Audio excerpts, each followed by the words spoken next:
My aunt cut me out and said, "It's for your own good." So I dug up her dark secrets from her past, sent them to her church, and watched as she lost her entire social standing. My name's Bryony, and I never thought I'd say this, but my Aunt Verena betrayed me. I don't use that word lightly, either. Betrayal is serious, and honestly, I feel a little silly even saying it, like I'm one of those characters in a soap opera who catches their husband with their sister or something. But this cuts deep. I grew up thinking Aunt Verena was practically a saint. She helped raise me after my mom passed away, giving me a sense of family, of stability. I loved her like a mother, the mother I lost far too young. And now I'm left wondering if I ever really knew her at all. Let me back up. I'm 37, single, no kids, and had a pretty stable life in Atlanta before things went south. I worked in marketing for a decade, clawing my way up through the chaos of that world, loving every second of it. I felt independent, like I'd finally carved out a space that was mine. Then last year, my company went belly up. I lost my job, my apartment, my sense of direction, really. I thought I'd built my life on a rock, but it turned out to be shifting sand. So, I had to swallow my pride and move back to Cartersville, Georgia, to stay with my dad. Just until I could find my feet again, or so I thought. Cartersville's the kind of town where everyone knows everyone. And everyone, without exception, knew Aunt Verena. She's been here her whole life, known for her good deeds, her dedication to the church, her charity work. She's the kind of woman who's always going out of her way to help people, bringing casseroles to grieving families, organizing charity drives, and showing up to help at every bake sale. To me, she was always this kind of steady, guiding force. Someone I could trust no matter what. The thought of her having ulterior motives? Laughable, at least, that's what I thought. One night, after moving back, I was talking with my dad in the kitchen. I mentioned how Verena seemed a bit distant lately, like she was treating me differently. He laughed, giving me this odd look. "Maybe she's just embarrassed to tell you." "Tell me what?" "Oh, well," he said, scratching the back of his neck, clearly uncomfortable, "she's changed her will, Bryony. Left the house to Trent." Trent. The name alone was enough to stop me in my tracks. Trent? I practically spat out his name. "You're kidding, right?" He looked at me with this sympathetic, slightly pitying look, like he'd expected me to react this way but didn't quite know how to make it better. "Look, Bryony, I don't know why she'd make that decision. Maybe she thinks you're better off on your own. You know how Verena is, she thinks everyone needs to learn life's lessons the hard way." I could feel the anger boiling up in me, the betrayal sinking deeper. Trent was my second cousin, the kid everyone whispered about in town because he'd never held down a job for more than a few months. He was the classic black sheep, always getting into trouble, picking fights, going in and out of shady situations. The idea that Aunt Verena would leave her home to him, made my stomach turn. That house, that beautiful old Victorian that had been in our family for generations, was supposed to be mine. She'd always said so. I didn't let it go. The next morning, I went straight to her house. She opened the door, surprised to see me so early, but then her expression turned careful, guarded. That should have been a sign. I ignored it. "Aunt Verena," I said, keeping my voice as level as I could. "I heard something from Dad, and I'd like you to clear it up." She arched an eyebrow, clearly bracing herself. "What's that, Bryony? Why did you change your will?" I tried to keep my voice steady, but there was an edge there I couldn't quite hide. "Why leave the house to Trent?" There was a pause, a long, cold silence where she just looked at me, expression unreadable. "Bryony," she said, finally, with that patronizing, almost motherly tone she used when she thought she knew better than I did. "It's for your own good." "For my own good?" I laughed bitterly, the sound harsh even to my own ears. How is giving away my inheritance to Trent of all people for my own good? She sighed, looking past me out the window, her hands fidgeting in a way I'd never seen before. "You're a grown woman now. You're independent, you've made a life for yourself in the city. I don't think you need that house. And Trent? Well, Trent needs a chance.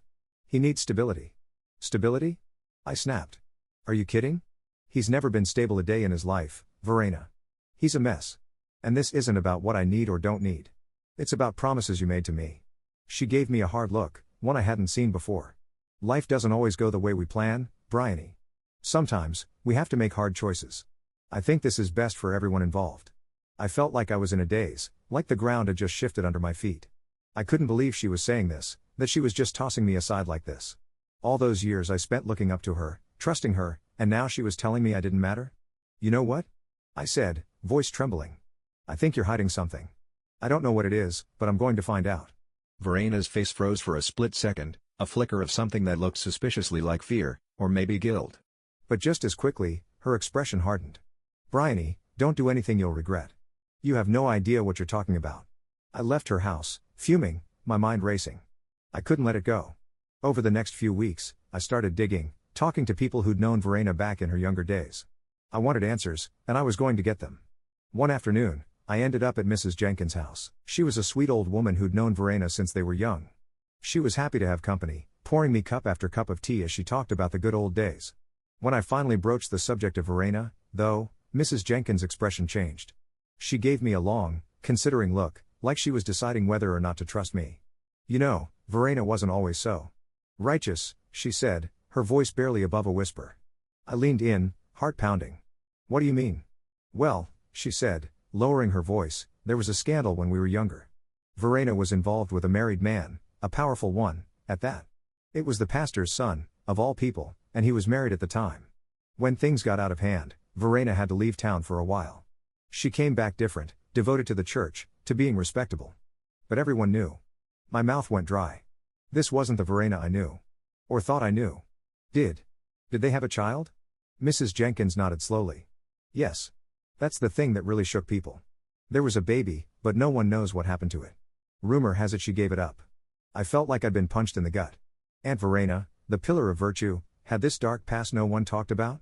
And all those years, she'd acted like she was above reproach, constantly judging others, including me. The hypocrisy was staggering. From there, I dug deeper. I found old photos, letters she'd hidden away at my dad's place, letters she must have thought no one would ever find. They told the story clearly enough. Verena had fallen in love, or at least had an affair, with a man who wasn't hers to have. And there had been a baby she'd given up. The more I uncovered, the angrier I got. She'd held this over me, this morality, this constant judgment, for my entire life. And she'd lied. Lied to everyone, built her life on that lie. And now she was leaving her house, my mother's legacy, to Trent? I couldn't let it stand. I decided to take a chance. I went to her church, walked right up to the pastor and told him I'd found something he should see. I handed him one of the letters, one that clearly detailed her affair and the birth of her child. Bryony, he said, frowning, this is serious. Then maybe you should take it seriously, I replied, feeling a strange sense of satisfaction mixed with regret. Word spread like wildfire. Verena tried to deny it at first, tried to paint me as some jealous niece, but the evidence was too clear.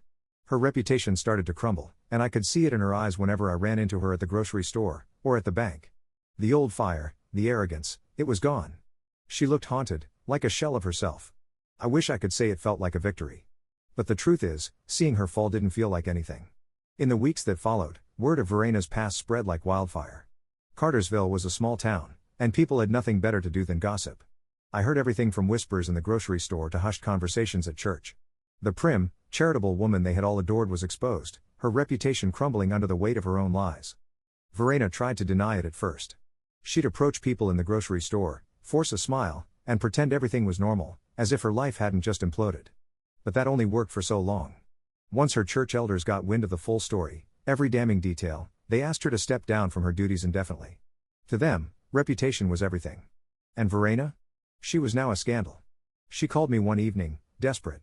I was sitting in my father's living room, scrolling through job listings, trying to piece together what my life might look like outside of Cartersville. When my phone rang, I recognized her number instantly. I hesitated, finger hovering over the screen. Part of me wanted to ignore her, to let her stew in the mess she'd made. But another part of me, a darker, more curious part, wanted to hear her voice, to hear the defeat in it. I picked up. Bryony, she said, her voice weak, almost broken. It was strange, hearing her sound so vulnerable. Can we please talk? I took a deep breath, steadying myself. About what? A pause. I could practically hear her wringing her hands, struggling to find the right words. I think you know. About everything. I know you were behind it. I know you were the one who told the church. I didn't say anything. There was nothing to say. I didn't owe her an explanation. Please, Bryony, she continued, her voice trembling. You don't understand what I've been through. I had my reasons. I did what I thought was best. You thought leaving everything to Trent was best? You thought lying to me all these years was best? I spat back, unable to contain the bitterness in my voice. It's more complicated than that, she said, but I could hear the weakness in her tone. I made mistakes. Yes. But I wanted to protect you. You didn't need that house. You were doing fine on your own. Protect me? I laughed bitterly. From what, Verena? From you? Because that's exactly who you've turned out to be, someone I needed protection from. There was a silence, a long, strange silence that made me realize just how far she had fallen. I could hear her breathing, ragged and shallow, like she was holding back tears. Verena, my untouchable, invincible aunt, was broken. And a small, twisted part of me felt satisfaction in that. I know I can't make it right, she said finally, her voice barely a whisper. I know I've lost everything. But please, Bryony, I just want you to understand. I didn't mean for it to turn out like this. I was young, and I was scared, and I thought hiding it all would make it go away. I was wrong. I see that now. I was quiet, letting her words hang in the air. I wanted to feel sorry for her. Maybe some part of me even did. But I couldn't shake the anger, the hurt, the years of manipulation and lies. It's too late, Verena, I said softly. People in this town believed in you. I believed in you. But you took advantage of that trust. You played the saint, but you were no better than the rest of us. I could hear her sniffle, a pathetic, broken sound that I never thought I'd hear from her. I don't know what to do, Bryony. Everyone's turned on me. I have no one left. And that's when an idea struck me. Maybe it was cruel. Maybe it was petty. But in that moment, it felt like justice. Why don't you sell the house? I said, voice cold and steady. Move somewhere new. Start fresh. There's nothing for you here in Cartersville anymore. And as for Trent? I paused, letting the weight of my words settle. He's not getting the house. Not after everything. She gasped softly. You can't do that. Watch me, I replied, my voice hard. You wanted to leave it to someone who needed it? Fine. I'll make sure it goes to someone who deserves it. You can take whatever money you make from the sale and leave. But you're done here, Verena. Cartersville has seen the real you, and they don't want anything to do with it. I hung up, my heart pounding, my hands shaking. It was done. A few weeks later, Verena put the house up for sale. She didn't fight me on it, she knew she'd lost. People in town avoided her, barely looked her way when she passed by. The church turned their back on her, the community shut her out, and even Trent, lazy, useless Trent, had nothing to do with her once he realized he wouldn't be getting the house. The day she moved out, I stood across the street, watching as she loaded the last of her things into her car. She looked over, and for a moment, our eyes met. There was no anger in her gaze, no defiance, only a sad, hollow acceptance.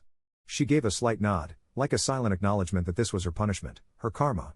And then, she got in her car and drove away, leaving Cartersville and everyone she'd known behind. The house sold quickly, and in a twist of fate, it went to a young family just starting out, a couple who'd been trying to buy a home for years.